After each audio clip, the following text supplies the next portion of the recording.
So here you can see I have changed the current setting. Previously it was inserted in the second number, now it is inserted in the first number. So your current setting will be 1 and your pickup current will be 1 into 1 equal to 1. Okay, so PSM will be only whatever the fault current of the relay, means whatever the current here, okay, PSM will be that only, because in denominator pickup current is equal to current setting into secondary current of CT. So 1 into 1 1, so your PSM will be whatever the current here, you can take it as a diagram. So I have set it 5 ampere right now. So just check it 5 ampere right now.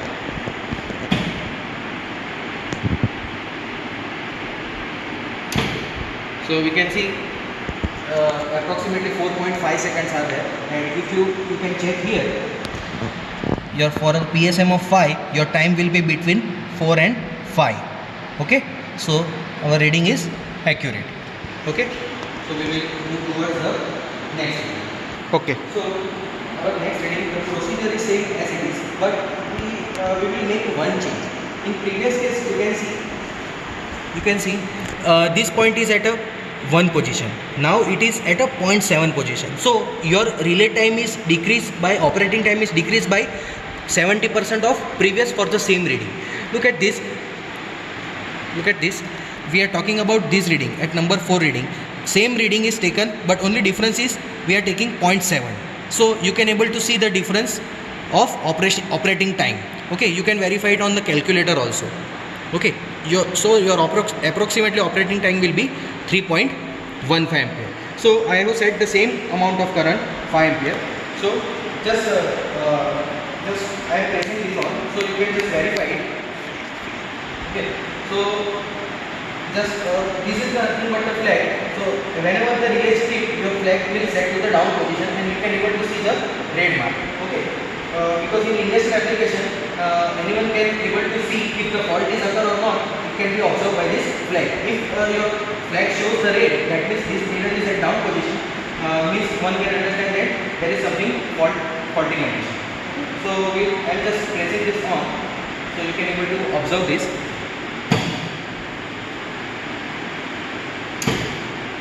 Okay, see the current is 4.85 because it is drastically changing. Okay, so you can consider it as a 5 ampere. So you can verify the time which we previously shown by this. Okay. So now the same observation, same reading, but only change is now current setting. See, the time setting is again 0.7.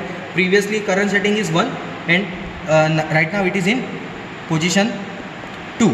Okay, so just see this observation table. We are comparing this, we have compared 4 and 1. Right now we are comparing this reading number 3 with this. Okay, with this reading. So what is happening, these all things are same. Okay, just only variation is in this time. Okay, this will also same, so variation is only in time. So you can come to see your approximate time will be 4.2 seconds. So right now we will see the same concept. Now I have directly on both the timer and relay, so both are in picture. So just see, don't forget to reset this flag. Okay. So I am just turning it on.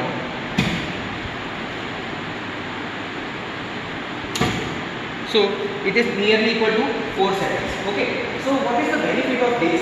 If you can see this table, you can see for the same amount of ampere, you can get the variable amount of time, because some kind of faults are you cannot operate immediately, so you can have the variation of the time. Okay, so at that type of application you can use this type of relay. So this is the main benefit of the relay. For the same fault current, you can get the various amount of operation time. So it's up to you how much time you want relay to operate. So it is beneficial for any individual user. So he or she can easily get this particular division. 0.5. Right. So you can easily modify the time as per the application. It means you want relay to operate at 5 seconds for the same ampere, and another person will want the relay to operate for the same application for 7 seconds. Then he or she can easily make this by this. Okay. So right now I have changed the setting to 0.5. Previously we have seen 1, 0.7, now 0.5, and I have put the current setting at 2 amperes. Okay, so we will compare the reading at 2 ampere and injected current is 7 ampere.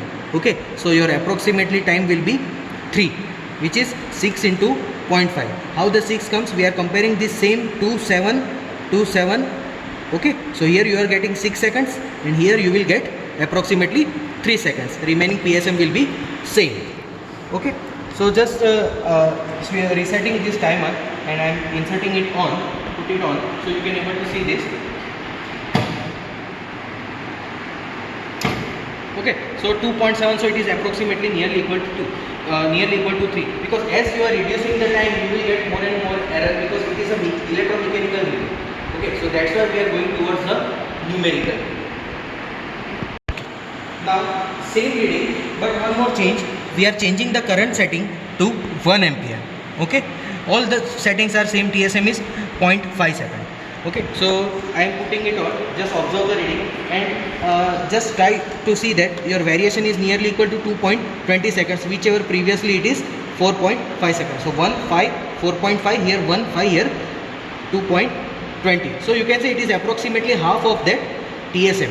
So you can reduce your current to half by placing this 0.5. Okay, so what is the benefit of 0.5? Whichever you are getting at 1, you will get exactly the half time compared to that 1 if you put your timer at TSM at 0.5 seconds. So we just observe it. So here you can get 2.2 approximately, and by calculation also you will get the same. Okay, so you can verify this 5, it is 1, 5, so you can see here 4.5 into 0.5, so you can say 2.25, so here you can see approximately 2.20. Okay, so it is same.